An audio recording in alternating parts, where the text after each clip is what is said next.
Hello everyone, let's talk about yes and no. I'm fascinated by this subject, and I know it sounds weird right now, but bear with me. Every single yes is attached to a no, and every single no is attached to a yes. I think if you're hearing that for the first time, you're probably in the minority. I think a lot of us have heard it, but what does it really mean? What it really means is that it all comes down to our choices. Now, let me position this in a different way by asking the following question. How big is your yes? Okay? How big is your yes? When you've committed to something, let's say that you've chosen a goal that you're pursuing, one big main initiative in your life, and that's, we can call that a yes, right? That's something I'm doing, something I'm embracing, something that I have agreed is worthy of my time. Therefore, it's a yes. So the question becomes, how big is that yes? In other words, is your yes big enough that you have the courage to say no to other things so that you can keep your yes front and center in your life? All right, let's unpack that. What exactly does that mean? Well, we are bombarded every day with thousands upon thousands of distractions. I think everybody knows this. We live in a day and age where social media, texting, technology in any form, it all comes to us. We used to have to go seek it out.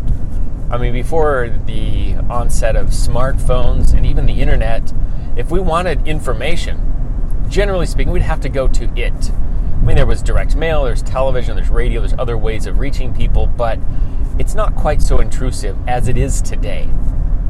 So instead of us going to find things come and find us, whether we like it or not.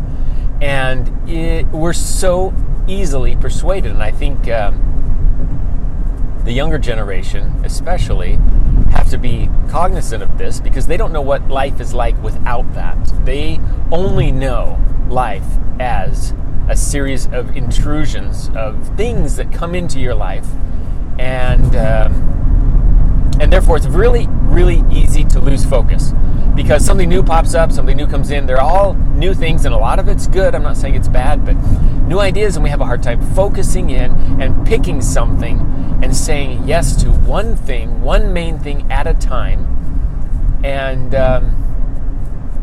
then we get spread out.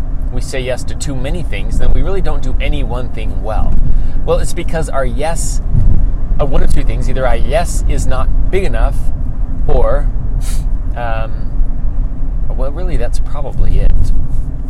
Because the opposite would also be true. If the no is too small, or if there are too many no's, it just simply means, it goes back to that your yes was not big enough. So whatever it is that you choose, and I like to call it your one main goal, your OMG. What is your one main goal, and how important is that to you? If it's a small yes, pick a different one main goal to pursue right now.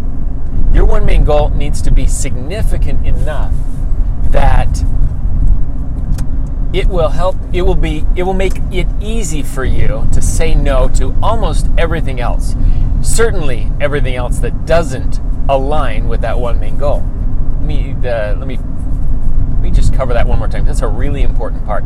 When your one main goal is big enough and significant enough to you, everything else will be less significant, and you'll be able to turn it down and say no when it doesn't align or support that one main goal. So you need a big enough yes, but know that every yes is attached to a no and every no is attached to a yes. Every time you're saying no to something, you're reinforcing your yes, and every time you're saying yes to something, you're watering it down, your one main goal. So you better make sure that it's aligned and that it supports your one main goal. Otherwise you get spread too thin. It goes back to I love to use the analogy of water. Water is a very soft element. We love it. We drink it. We swim in it. We play in it. Water is very friendly. Nobody's scared, really. When you think about water, it's not an awful thing. But what destruction water can have when it's streamlined, right? I mean, you look at like the Grand Canyon carved from water, or any major canyon like that, or any river that flows through. When water is focused into a single point, that is absolutely powerful, and it can change mountains, it can carve out canyons, it can do all kinds of crazy, even seemingly destructive things. I mean, look at a flash flood, how easily it can wipe out a village. So that only happens, the carving out of a canyon, for example, that doesn't happen by spreading out water. A lake doesn't carve out a canyon, a river does. So when we say yes to too many things, we're turning our focus, or we're spreading ourselves out as to the effectiveness of a lake. And when we say yes to only a few things, and especially if we align those things up behind a one main goal, it becomes the impact and the effectiveness of a river that can carve out a canyon. And that's how we do our goals. So that's how you do your goals effectively. You start with one, you knock it off, and then you build on that, and you do another one and another one at a time. Multitasking, it's the same principle, right? Multitasking does not work. Let me give you a little exercise. I want you to try this, and let me know what you think. Write down your score in the notes below. But try this little exercise in multitasking. If you don't believe me that multitasking is ineffective, try this. Write down the words, multitasking does not work. Write that phrase down on a piece of paper, okay? Time yourself, see how long it takes. I don't know, maybe 10, 12 seconds, whatever it is. Multitasking does not work. Just write that down, okay? Next exercise, we're going to time yourself doing the following. Oh, I'm sorry, I forgot one part of it. Multitasking does not work, and then write a number character above each of those digits. So M would be 1, U would be 2, L would be 3, and so forth. Multitasking does not work. 1, 2, 3, 4, 5, 6, 7, 8, whatever it ends up on. I think it's 23.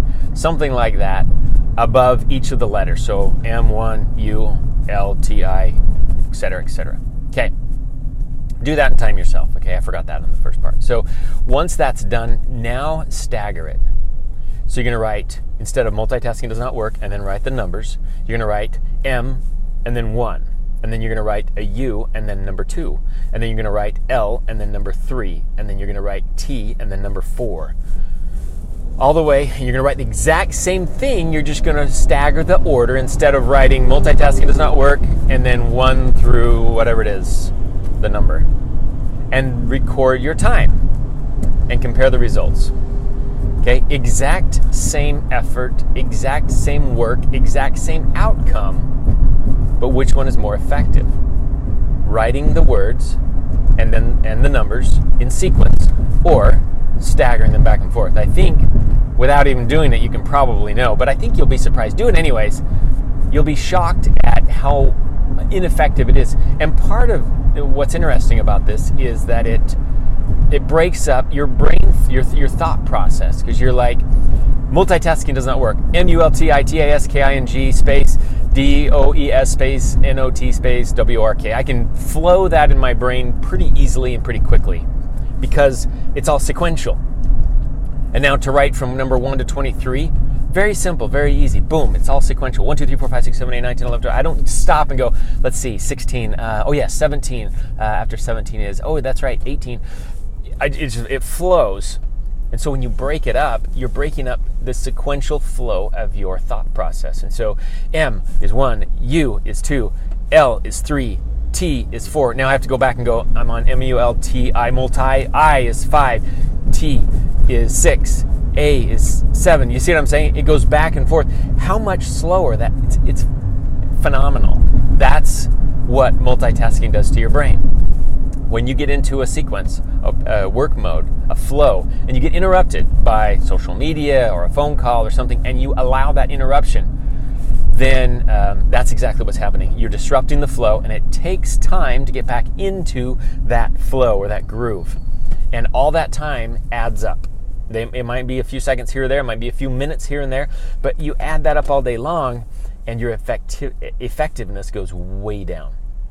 So anyways, let's circle back to the beginning where I was talking about how big is your yes, and how the fact that every single yes is attached to a no. Whatever it is that you choose to do, that choice comes with some consequences, yeses and nos. And I really think a lot of us don't have fantastic skills at decision making. A lot of us tend to go with the flow. We let life decide for us instead of us deciding. So I would encourage you to make this a practice, be aware of it, and make it a priority in your life to try and understand how critical every decision is. And if you're not sure, pick something that seems like the best decision. And you can always change it later. But become a good decision maker. But understand, your yes has got to be big enough. And if your yes is big enough, you're going to be saying no to a lot of things. That's pretty normal. I think most entrepreneurs, especially the more successful ones, the high achievers, I think are known for saying no to more things than they're saying yes to. And all that is, it's not personal. It's just them saying, this is my priority. And in order for me to give my priority the attention that it's going to require to make something happen, I have to eliminate everything else that could detract me from that could be a distraction, that could cause me to multitask and become ineffective. So practice that today. Do that multitasking challenge and write your results in the notes below, and then pass this along to your friends and see what they think. I'd love to hear your thoughts. All right, have an amazing day. I'll talk to you next time.